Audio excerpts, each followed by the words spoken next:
আজ মনে লাড্ডু ফুটছে লাড্ডু। উফ, কি যে খুশি, কি যে আনন্দ আপনাদের সাথে শেয়ার করতে পেরে ভীষণ ভালো লাগছে। হ্যালো এভরিওয়ান, আসসালামু আলাইকুম। কেমন আছেন আপনারা সবাই? আলহামদুলিল্লাহ, আমি তো অনেক ভালো আছি। আর আজ আমি অনেক বেশি খুশি। কেন এত খুশি? ভিডিওটি শুরু থেকে শেষ পর্যন্ত না টেনে দেখার অনুরোধ জানাচ্ছি। আর ভিডিওটি প্লিজ সবার সাথে শেয়ার করার জন্য অনুরোধ জানাচ্ছি। চলেন কেন এত খুশি আপনাদের সাথে শেয়ার করে নেই। আমার খুশির কারণ হচ্ছে আজ প্রথম আমি আমার লাউয়ের পাতার ভর্তা খাবো। তো ভাবলাম এই খুশিটি আপনাদের সাথে কিভাবে শেয়ার না করি। এই সেই গাছ যার একটি ভিডিও আপনারা দেখেছেন, যা আমি 1G কাটিং করেছি গত 2 দিন আগে। তো 1G কাটিংয়ের পর আমাদের যে কাজটি করণীয়, গাছটি দ্রুত বাড়ার জন্য নিচের যে পাতাগুলো তা কেটে দিতে হবে। তো ভাবলাম নিচের পাতাগুলো যেহেতু কেটে দিতে হবে, ছাঁটাই বাছাই করতে হবে, তাহলে কেন নয় আমরা এবছর প্রথম এই পাতাগুলোকে একটু কাজে লাগাই। তো এই যে দেখুন, আমি নিচের দিকের পাতাগুলো নিয়ে নিচ্ছি। এই যে কত ফ্রেশ পাতা, আশা রাখছি দেখতেই পাচ্ছেন। তো এমন করে সবগুলো পাতা নিয়ে নিব। তো আমার চ্যানেলে অলরেডি লাউয়ের পাতার ভর্তা আছে, তারপরেও অনেক লাভলি ভিউয়ার জানতে চেয়েছে কিভাবে লাউয়ের পাতার ভর্তা করা লাগে। তো ভাবলাম 2023-এ প্রথম যেহেতু লাউয়ের পাতার ভর্তা খাচ্ছি, এই ভিডিও তো ভাই আপনাদের সাথে শেয়ার করাই লাগে। এই যে আমি একটু দেখাচ্ছি যে দেখুন আমি লাউয়ের পাতার ভর্তার জন্য কিভাবে পাতাগুলো কেটে নিয়েছি। দেখলে একটু পাষাণ মনে হলেও গাছের জন্য অনেক বেশি ভালো। এই যে দেখুন নিচের দিকের সবগুলো পাতা আমি কিন্তু কেটে নিয়েছি, তারপরেও গাছকে খাদ্য দেওয়ার জন্য এনাফ পাতা গাছে রয়েছে। এই যে দেখুন শুধু নিচের দিকের পাতাগুলো আমি কেটে নিয়েছি। আর এই যে আমাদের সেই ফ্রেশ কচি পাতাগুলো নিশ্চয়ই দেখতে পাচ্ছেন কত চমৎকার। তো চলুন আমরা কথা না বাড়িয়ে সরাসরি ভর্তার দিকে চলে যাই। এরপর লাউয়ের পাতাগুলো ঘরে নিয়ে এসে ভালো করে পরিষ্কার করে ছোট একটু টুকরো করে চুলায় বসিয়ে দিয়েছি, পাতাগুলো একটু ভাপ হওয়ার জন্য। পাতার গায়ে যে ছোট ছোট ডগা থাকে সেই ডগাগুলো কিন্তু আমি ফেলে দেইনি, এই যে ছোট টুকরো করে নিয়ে নিয়েছি। এখন একটি কভার দিয়ে ঢেকে পুরো পাতাটি সেদ্ধ করে নেব। এরপর লাউয়ের পাতাগুলো সেদ্ধ করে আমি একটি শিলপাটায় বেটে নিচ্ছি। আপনাদের যাদের কাছে শিলপাটা নেই আপনারা ব্লেন্ডারেও পেস্ট করে নিতে পারেন, তবে অথেন্টিক যে টেস্ট তা আনার জন্য অবশ্যই চেষ্টা করবেন শিলপাটাই ব্যবহার করতে।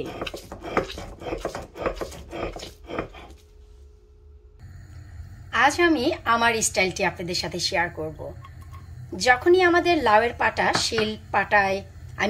পাতাটি শিল পাটায় বেটে নেওয়া হয়ে যাবে, তখন অন্যদিকে একটি পাত্রে আমি খুবই সামান্য তেল নিয়ে হালকা কিছুটা পেঁয়াজ আর একটি কাঁচামরিচ 1 মিনিটের মতো সটে করে নেব। ব্রাউন করব না, ভেজে নেব না, জাস্ট সটে করে নেব। নিশ্চয়ই আপনারা লক্ষ্য করেছেন যখনই লাউয়ের পাতাটি বেটেছি কোনো পেঁয়াজ, কাঁচামরিচ, লবণ কিছুই ব্যবহার করিনি, কারণ আমার লাউয়ের পাতার ভর্তা বানানোর স্টাইলটি একটু আলাদা। আশা রাখছি আপনাদের ভালো লাগবে। সটে হয়ে গেলে বেটে নেওয়া সেই লাউয়ের পাতাগুলো আমরা দিয়ে দেব। আশা রাখছি আপনারা বুঝতেই পারছেন যে পাতাটি আমরা সেদ্ধ করে কালার মোটেও চেঞ্জ করিনি, যেমন কালার আছে ঠিক তেমনই সবুজ আছে। কাঁচামরিচ পেঁয়াজের সাথে এই লাউয়ের পাতা এখন আমরা 1 মিনিটের মতো ভুনে নেব। এতে দুটি উপকার হবে, লাউয়ের পাতায় যদি অতিরিক্ত কোনো পানি থেকে থাকে তা টেনে নেবে। তাছাড়া এই লাউয়ের পাতার ভর্তাটি 7 দিন আপনারা নর্মাল ফ্রিজে রেখে খেতে পারবেন। কালার মোটেও চেঞ্জ হবে না, টেস্টের কোনো পার্থক্য আসবে না। চলুন 1 মিনিটের মতো ভুনে নেই। ভুনে নেওয়া হয়ে গেলে অন্যদিকে আমি একটি পাত্রে কিছুটা শুকনো মরিচ, আমার গার্ডেনের ধনিয়া পাতা আর পেঁয়াজ খুবই ভালো করে একটু মেখে নিচ্ছি, সাথে কিছুটা লবণ দিয়ে। ওয়াও, জিভে যেন জল চলে এসেছে। কি মনে হয় আমি যেমন বলেছিলাম তেমনটি নয়? একটু ভিন্ন স্বাদের নয় কি? এটি সম্পূর্ণ ভিন্ন স্বাদের একটি লাউয়ের পাতার ভর্তা। আর অবশ্যই সরিষার তেল দিতে কিন্তু একেবারেই ভুলে যাবেন না। খুবই সামান্য একটু সরিষার তেলও আমি দিয়ে দিচ্ছি। আমার জিভে তো একেবারেই পানি চলে এসেছে। কি করি আপনারাই বলুন তো।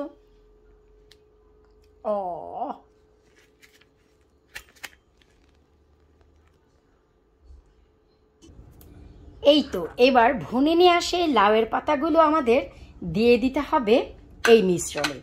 এরপর চাইলে হাত দিয়েও মাখিয়ে নিতে পারবেন, অথবা আমার মতন একটি চামচ দিয়ে, তবে হাত দিয়ে মাখিয়ে নিলে খুবই ভালো হয়। আমি একটু চামচ দিয়ে চমৎকার করে মাখিয়ে নিচ্ছি। ওয়াও, সে যে কি রে ভাই ফ্লেভার! লাউয়ের পাতার ফ্রেশ ফ্রেশ গন্ধ, সাথে আমার ধনিয়া পাতা, সরিষার তেল মিশে একাকার হয়ে গিয়েছে।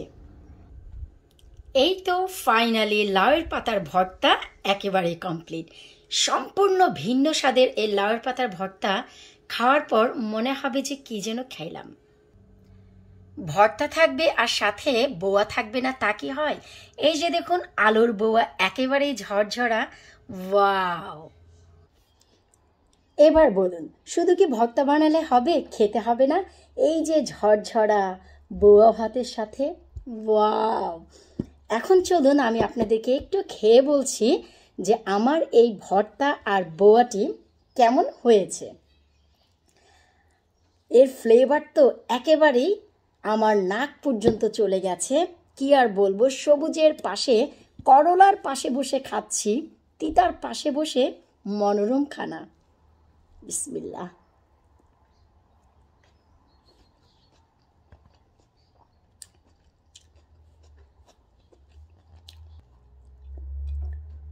বলার ভাষা একেবারে হারিয়ে ফেলেছি। পোলাও, মাংস, কোরমা সব ফেল আমার এই ঝরঝরা আলুর বোয়া। এই যে দেখুন, এই যে ঝরঝরা আলুর বোয়া আর এই লাউয়ের পাতার ভর্তার কাছে।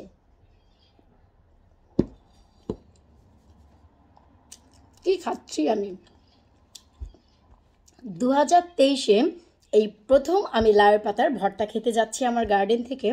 আপনারা কারা কারা লাউয়ের পাতার ভর্তা খেয়েছেন বা কাদের গাছের লাউয়ের পাতাগুলো ভর্তা খাওয়ার উপযোগী হয়েছে, এই ভিডিওর নিচে কমেন্ট করে জানাতে একেবারেই ভুলবেন না। আর এই ভর্তার যে স্টাইলটি যদি কারো কাছে ইউনিক মনে হয়, নতুন মনে হয়, অবশ্যই আমাকে এই ভিডিওর নিচে কমেন্ট করে জানাবেন। আর যারা এই স্টাইলে খেয়ে থাকেন তারা তো জানেনই লাউয়ের পাতার ভর্তা এভাবে বানালে কত বেশি টেস্ট হয়, তা বলে শেষ করা যাবে না।